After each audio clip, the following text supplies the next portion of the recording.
So I absolutely love Owlman. I think he's freaking awesome, and he is genuinely so much more terrifying than Batman. Now, I think most of you are probably like, well, isn't that kind of obvious? He's an evil version of Batman. And yeah, 100%. It might be an obvious statement, but Owlman genuinely is just a terrifying person, a terrifying being, and a terrifying person for various reasons. Now, we could start with the more basic idea of why Owlman is so terrifying, and that's his moral code, right? He doesn't have one. He kills without hesitation. Batman may follow a strict moral code that prevents him from killing no matter how dangerous the enemy is. He believes that if you cross that line, he will never be better than any of the other criminals who he fights. Owlman, on the other hand, though, he doesn't have those such restrictions. He has no restrictions. He is completely willing to kill whoever gets in his way. It doesn't matter if it's enemy, doesn't matter if it's ally, doesn't matter if it's an entire world's population. He has the mindset that is purely one track, a single track. And it's not necessarily even domination. It's not necessarily control. And yes, maybe at one point it was that, but he truly believes that there's nothing that matters.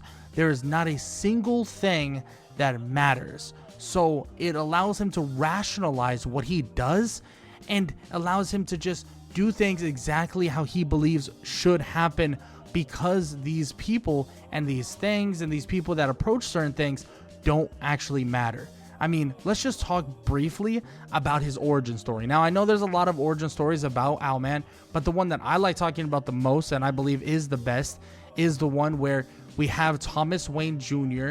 watch his parents and his little brother, Bruce Wayne, pass on in the alleyway. And it's to an actual corrupt cop. And there's a reason why Owlman and his whole kind of persona is built around not only an owl, but built around the idea of him not caring and him believing that nothing truly matters. And for one, that makes him very scary.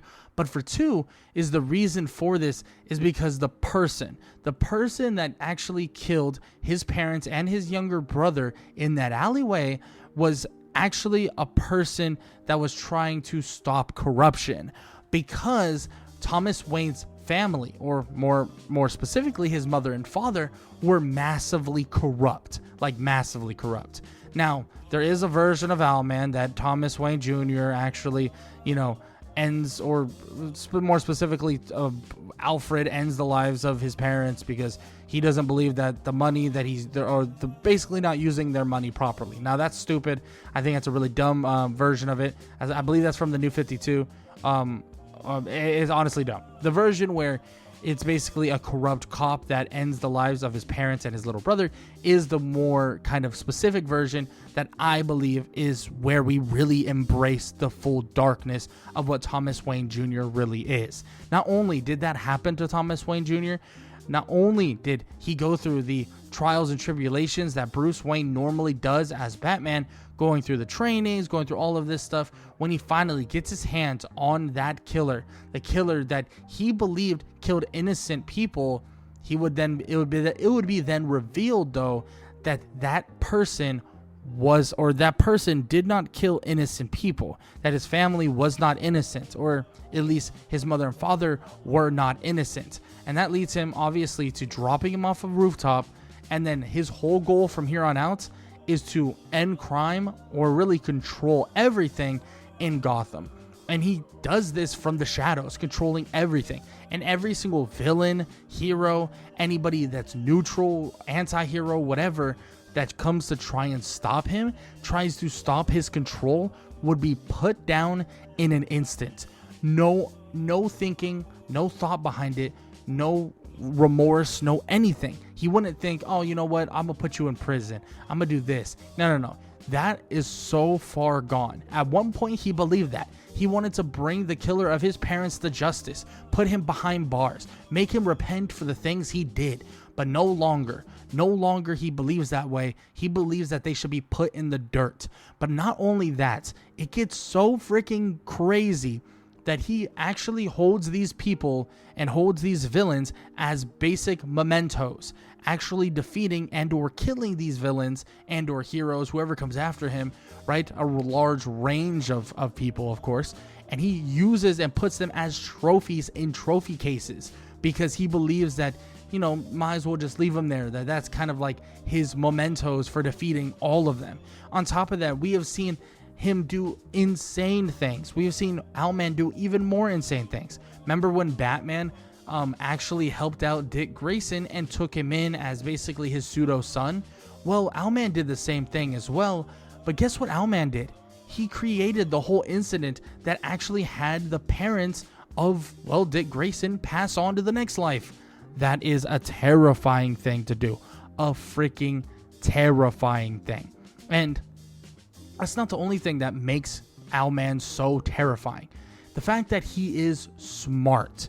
He is extremely intelligent, just like Batman, one of the greatest strategists in the DC universe, but his moral compass, well, doesn't have the limits, like I've said before, that that Batman has. So he is just as smart, if not smarter than Batman, but just way more ruthless, and just thinks that he's not only going to outthink his enemies, he's going to outthink them, but then on top of that, do anything, any single thing, any means necessary to win. Exploit weaknesses to their fullest extent, anticipate and neutralize threats before you could even imagine. I mean, his manipulative nature allows him to control even the most dangerous of allies. From your Ultramans, a Superman who is evil, and or anybody on that team, anybody on that crime syndicate. Well, this version of Batman, or Owlman himself, takes control basically of them all. But that's not the only thing that makes him so terrifying. Just like how Batman wants to save people and, you know, allow them to control their destinies, allow them to control their free wills, believing that even the Joker could be better and he should have the free will to try his best to get better. Well, Owlman doesn't believe in that at all. Well, Owlman believes that he should destroy all free will itself. And not only did he try to do this in Gotham originally, where he's trying to control basically the entirety of Gotham through Talon soldiers, he also did this with the crime syndicate, where they're trying to control borderline the whole world. But what about when you run out of people to control and take away the free will of on this Earth? Well, you do it to other Earths. But that's not enough for Owlman. It's not, I'm going to invade another Earth. It's not, I'm going to control another Earth. No, that's not enough for someone like Owlman. What he believes is that free will is an illusion, that they are all part of a weird, unorthodox scheme, and that they all come from one place, Earth Prime, and that the only true thing that matters in a grand scheme of infinite realities, well, the only thing that matters is what happens on Earth Prime, but also the only thing that would even have consequence in all worlds, in all universes, in every single infinite reality is to destroy all infinite, or destroy the infinite realities themselves. And that's the choice he wants to make. He believes that every single thing they do, from stealing from the house next door to taking over the entire world, maybe even the entire galaxy, none of that actually matters. And he believes that the only thing that matters is to erase the entirety of the existence of the multiverse itself. And he comes to that conclusion that there is no choice really that matters in infinite realities. So what's the point in having fame? What's the point of being rich? What's the point of doing anything? What's the point of being a conqueror? Even Superwoman at one point asked him, like, what do you mean nothing matters? We're conquerors. We're basically gods. But truly, he really believes that nothing matters as long as there's another person that is borderline just like you doing the exact opposite of what you're doing. There's an Owlman out there who is doing good things. There's an Owlman out there who basically had a happy family and never became Owlman. But guess what? That all comes to an end right here and right now. Owlman may try his best to control and manipulate everything, control and stop everyone's free will on this planet. But now that he knew and knows of these other worlds that exist, well, that is what makes him so terrifying, is because he doesn't think that, oh, it's time to conquer other worlds, which would make him very, very scary in the first place. Imagine crime syndicate basically taking over world after world after world. That is terrifying. It is. Imagine getting stripped of your free will, a world that you once knew being taken over by a different reality itself. That's pretty damn scary. It's as if we're going to have a outbreak of multiversal wars to an extent. But that's not even what he wants.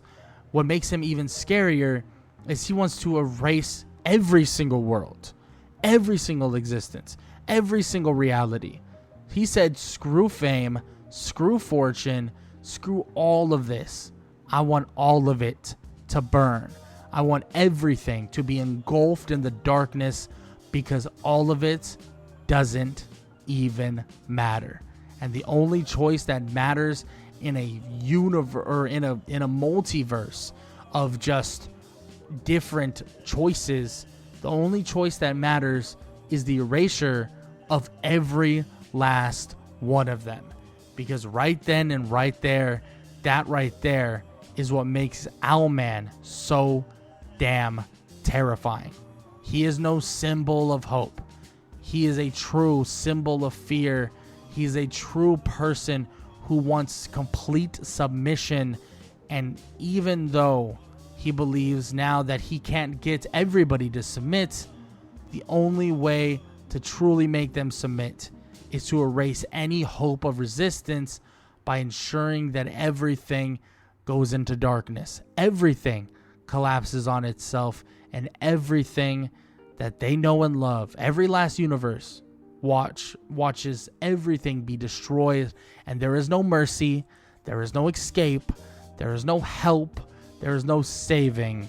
And that is what Owlman wants to do, and that is why he's so much more terrifying than even Batman himself. I mean, he's terrifying in the regard of wanting to absolutely neutralize and destroy every universe that ever existed, but he's also terrifying in his choices. The idea of him building himself up to basically stop this corrupt system, but then realizing that his family itself was that corrupt system, and then he decides, hey, you know what? Nothing matters anymore. It's over. Everything can burn for all I care. And that's what led him down that path, down the path of control. So much want for control and manipulation that it led him to almost, and I said it, almost destroying every universe that ever existed. But it led to Batman. It led right back to Batman, and the one and only true Batman was able to stop him, and the good guys do win. But Owlman, well, he was still terrifying. One press of a button, one little click, one wrong move by Batman, and they could have been saying goodbye to every universe that ever existed, and the worlds, the gods, or whatever would have created the universe then on, or from then on, well, they would have had to start from ground freaking zero. And that's a pretty scary concept, especially when you had one person, a singular person, be able to basically stop somebody else that could have potentially ended life itself in the entirety of the multiverse. That is what Owlman was trying to do, and that is what Batman had to do to stop him. And Batman ended up stopping him, of course. It doesn't change the fact how scary that idea is. But I would love to hear what you guys have to say. What do you think about the idea of Owlman being so much more terrifying than even Batman himself? I would love to hear your guys' ideas and what you believe to be true. What you guys think, in general about Owlman. I love Owlman as a character. I think he's a lot better than the Batman Who Laughs. I'm not sure if anybody disagrees with that, But I'm a big fan of Owlman and not the biggest fan of the Batman Who Laughs. I think he's a little iffy, a little bit, dumb. I think Owlman is the true kind of evil version of Batman. I think he is the #1 real true version of an evil Batman. But that's kind of probably for a video for another day. But I hope you guys enjoyed the video nonetheless. If you did, please leave a like, leave a sub, leave a comment down below. And welcome to the Caped Crusaders channel. I hope you guys stay a while. And I hope you guys really enjoy the content. And yeah, that's all I got to say. I hope all y'all have an amazing day. Later.